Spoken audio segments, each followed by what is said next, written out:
আসসালামু আলাইকুম, শুভ সকাল সবাইকে। কী অবস্থা, সবাই কেমন আছেন? আলহামদুলিল্লাহ সবাই ভালো আছেন। কী অবস্থা, কার বাসার প্রস্তুতি কেমন চলছে? ঈদ উপলক্ষে আসলে আমাদের প্রত্যেকটা পরিবারে সকাল বিকাল বা সারাদিনের একটা ছোটোখাটো প্রস্তুতি চলে। কোথায় কি ময়লা আছে, কোথায় কি অগোছালো আছে, এই জিনিসগুলো আমরা যারা বাসায় সবসময় থাকি তারা একটু চেষ্টা করি যে অন্তত ঈদের আগ মুহূর্তে অগোছালো কাজগুলো যেন গোছানো থাকে, বাসাটা যেন পরিপাটি থাকে, সৌন্দর্য থাকে, অপরিষ্কার না থাকে। তো এই তো সকালবেলা ঘুম থেকে উঠে সকাল সকাল একদম ফ্রেশ হয়ে ঘুম থেকে ওঠার পরেই হচ্ছে প্রতিদিনই হচ্ছে আমার বাসার যেখানে যা কিছু আছে সব কিছু হচ্ছে একটু গুছিয়ে পরিষ্কার পরিচ্ছন্ন করে নেওয়া হচ্ছে বা নেওয়া হয়।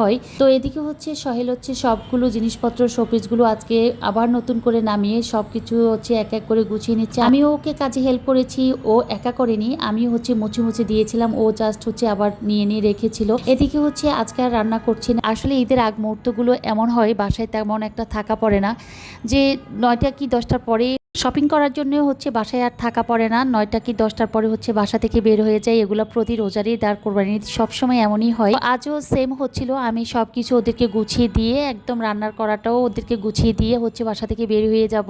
আজকে সকালে বাসায় মেহমানও ছিল না, মেহমান যারা আসতেছে তারা হচ্ছে বিকেলে আসবে। ও হচ্ছে শপিং করার জন্য আমার বাসায় আসবে, আমি আসলে আবার বিকেলে একবার একসাথে বের হব। তো সকালবেলা যেহেতু বাসায় আমরা সিম্পলভাবে যারা যারা ছিল তারাই ছিল, তো সেই ক্ষেত্রে হচ্ছে আলু ভর্তা, ডিম ভাজি আর গরম ভাত খাবে যারা আছে তারা। আর আমি হচ্ছে বাইরে থেকে রুটি আর হচ্ছে ভাজি, ডিম ভাজি করে নিলাম। এদিকে হচ্ছে দুপুরের জন্য কি কি রান্না করব সব কিছু ওদেরকে বুঝিয়ে দিয়েছিলাম। 2টো ইলিশ মাছ নিয়েছি আর হচ্ছে লাউ নিয়েছি, এগুলো হচ্ছে কেটে ধুয়ে পরিষ্কার করে ওদেরকে গুছিয়ে দিয়ে যাচ্ছি।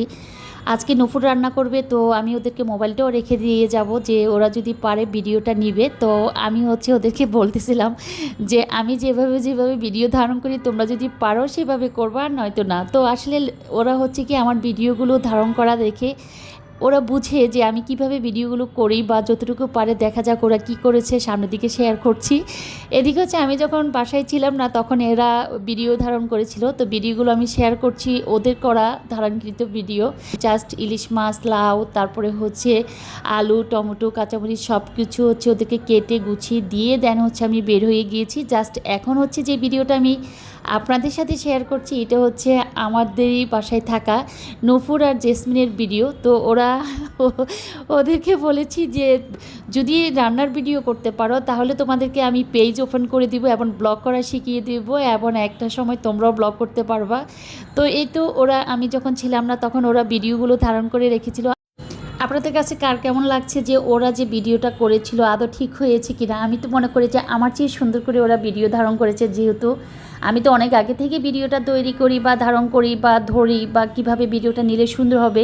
তো ওরা আজকে যে ভিডিওটা নিয়েছে আমার কাছে খারাপ লাগেনি, এডিট করতে গিয়ে আসলাম। সুন্দর ভিডিও ওরা করেছিল, জাস্ট আমার মনে হচ্ছিল যে না, ওদেরকে ভবিষ্যতে একটা পেজ ওপেন করে দিতে হবে, ওরাও আমার মতো ব্লগ করতে পারবে, ভিডিও ধারণ করতে পারবে, রান্নাবান্নার একটা সময় ওরাও এই ধরনের প্রফেশনাল কাজে ব্যস্ত হয়ে যাবে। তো আল্লাহ হাফেজ, সবাই ভালো থাকবেন।